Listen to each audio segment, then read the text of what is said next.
Alors justement pour continuer sur cette composition ou cette partie ou ce chapitre qu'on peut appeler donc les différents compartiments du corps pour ainsi comprendre l'énergie du cœur, sa liaison avec l'islam et sa liaison avec la foi et avec la création de la destinée ou de la vie que nous souhaitons pour ainsi dire, voilà, manifester tous nos désirs les plus faux. Donc on a parlé un petit peu de l'énergie du cœur et on a dit que l'énergie, ou plutôt le compartiment, ou ce qu'on appelle la tajwif, l'enveloppe, la première enveloppe, l'enveloppe supérieure, a un œil nouranique, d'accord, qui nous permet d'apercevoir les parties où tous les secrets sensoriels. D'accord, il y a aussi la possibilité de voir al-markabat, d'accord, donc les différents dimensions. On peut apercevoir des nains, on peut communiquer avec les plantes, on peut communiquer avec les animaux, avec d'autres créatures provenant de d'autres dimensions, comme le faisait le prophète Mohammed avec le chameau, avec le palmier, etc. Pourquoi? Parce que celui qui arrive à activer le nom d'Allah Al-Wadoud, et tu peux t'assurer, hein, donc si tu es sur le bon chemin ou pas, si tu as cette bienveillance envers les autres, si tu es attiré par les autres, d'accord, si par toi-même tu es amené à aller toujours vers les gens, donc ça c'est parmi les signes qui indiquent que tu es bon et tu es bienveillant, donc tu prends cette initiative d'aller vers l'autre sans jugement, sans critique, etc. Et donc, si tu as cette partie-là du cœur qui est activée, eh bien, tu vas pouvoir découvrir les secrets sensoriels et non sensoriels aussi. Et c'est ce qu'Allah Azzawajal a dit, donc c'est la clairvoyance du cœur. Même si certains savants sont un petit peu en différence par rapport à ces petits détails-là, mais il a été indiqué dans le Coran que les secrets de Arwah al-Wahi, c'est-à-dire les âmes ou l'esprit, ou même, alors pour vraiment vous rapprocher du mot, parce que c'est pas évident de traduire certains mots, l'essence même de la révélation dans le Coran, d'accord, et c'est pas la révélation du Coran, hein, mais al-Wahi, c'est-à-dire l'inspiration,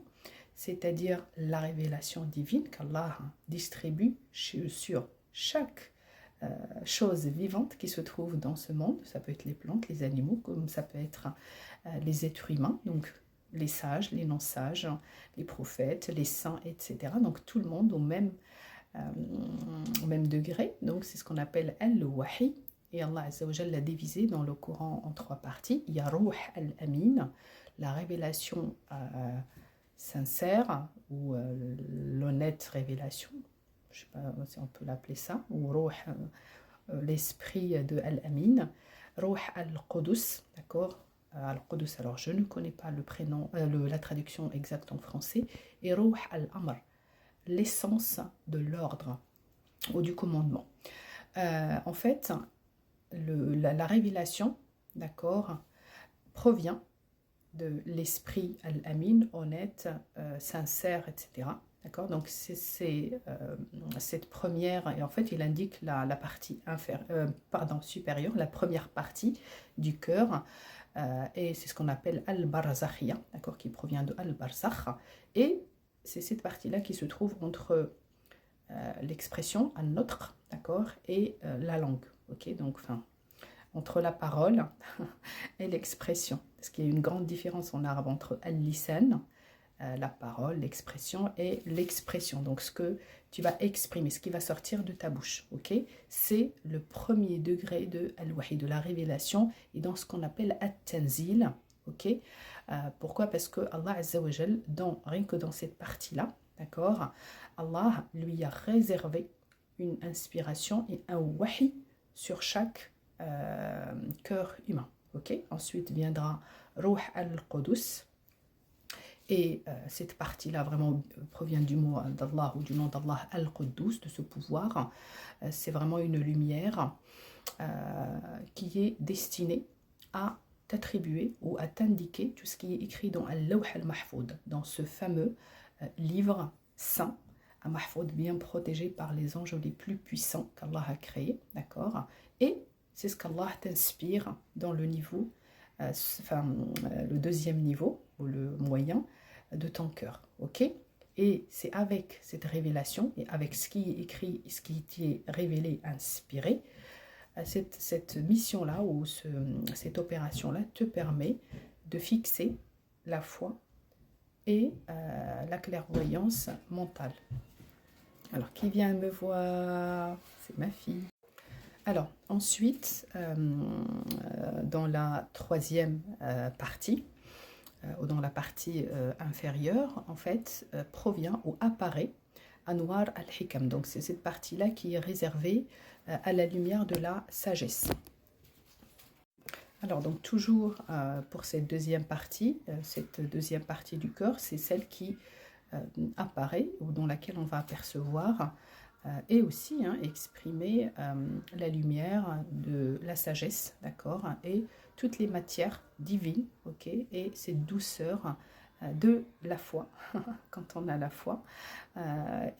donc cette douceur et aussi tous ces secrets et tout ce pouvoir qui provient de la foi.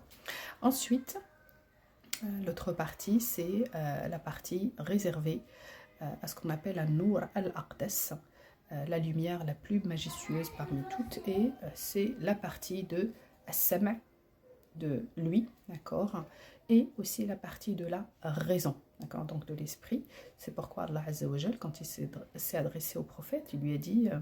quand voilà, il y avait ces conflits avec Quraysh, innaka la tusmi'u al-mauta wa la tusmi'u as-summa ad-duha, c'est-à-dire que tu ne vas pas pouvoir faire entendre les morts et ceux qui sont sourds, l'invocation, d'accord, c'est-à-dire tu ne vas pas pouvoir les faire adorer, donc les invoquer, enfin vous les inviter à cette foi ou à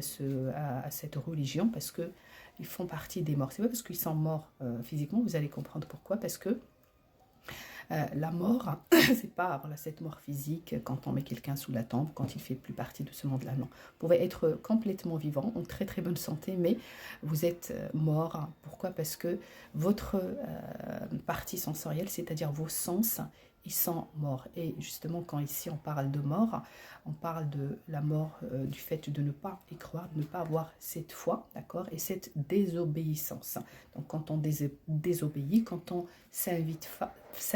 pas à l'amour, à la paix, d'accord, donc l'islam, tout simplement, c'est l'amour, c'est la paix, c'est la bonté, c'est la bienveillance, c'est cette prise d'initiative d'aller vers les autres, de l'aide, du partage, etc. Donc tout ce qui provient de cette énergie du cœur, donc à tous les niveaux, chaque niveau est voilà, responsable ou qui dirige, qui domine et qui guide nos comportements. Et donc quand on a ce cœur ou cette énergie du cœur qui est éteinte, eh bien on est considéré comme soit des koufars, donc des athées, soit des désobéissants ou des morts carrément. C'est pourquoi Allah Azza wa Jal, il a dit voilà, il a collé, enfin on va dire cette huile aux oreilles, même si voilà, c'est surtout le cinquième, enfin, le sens de lui qui veut dire ça. C'est cette huile, donc cette capacité d'entendre à partir de notre code, de notre fouad plus précisément, c'est l'endroit qui est responsable ou qui désigne la raison, d'accord, donc la logique, et c'est là où s'envoie, d'accord, où se manifeste, d'accord, où Allah Azza wa Jal vous fait descendre, d'accord, donc il vous révèle, ok, Ruh al-Amr, donc l'ordre ou l'esprit ou le sens du commandement, de l'ordre, d'accord, et qui va vous donner le pouvoir, d'accord, ce qu'on appelle at-tamakkun,